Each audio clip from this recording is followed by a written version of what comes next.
గతంలో కొన్ని సంవత్సరాలుగా బాగానే ఉండే మా బిజినెస్సు గత 5 సంవత్సరాలుగా, 3 సంవత్సరాలుగా, 2 సంవత్సరాలుగా మెల్లమెల్లగా డిఫరెన్స్ వచ్చింది. కస్టమర్స్ యొక్క ఎక్స్‌పెక్టేషన్స్ మారిపోయాయి. కాంపిటీషన్ పెరిగింది.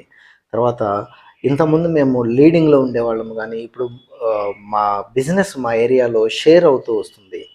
తర్వాత ఆన్‌లైన్‌లో ఎక్కువగా ఉన్నాయి. పెద్ద బ్రాండ్స్ ఎక్కువగా వస్తున్నాయి. ఇలాంటి రకరకాల స్ట్రగుల్స్ వలన బిజినెస్ అప్స్ అండ్ డౌన్స్ ఉండి మీరు ఇంకొంచెం గతంలో లాగానే బెటర్‌గా ఇంప్రూవ్ అవ్వాలి అనుకుంటే, మీ ప్రయత్నాలనేవి ఏ అంశాల్లో చేయాల్సొచ్చింది? ఎందుకు చేయాల్సొస్తది? అనేది ఆలోచిస్తే 3 R'లు గుర్తుపెట్టుకోండి. నంబర్ 1, మీరు చేసే మార్కెటింగ్, సేల్స్ యాక్టివిటీ మీ కస్టమర్స్ కొనేదానికి రిలేటబుల్‌గా ఉండాలి. కస్టమర్స్ ఆలోచించేదానికి రిలేటబుల్‌గా ఉండాలి. వాళ్ళకున్న ఆప్షన్స్‌కి రిలేటబుల్‌గా ఉండాలి. నంబర్ 2, మీరు రిలయబుల్‌గా ఉండాలి. నమ్మకమైన వాళ్ళగా ఉండాలి.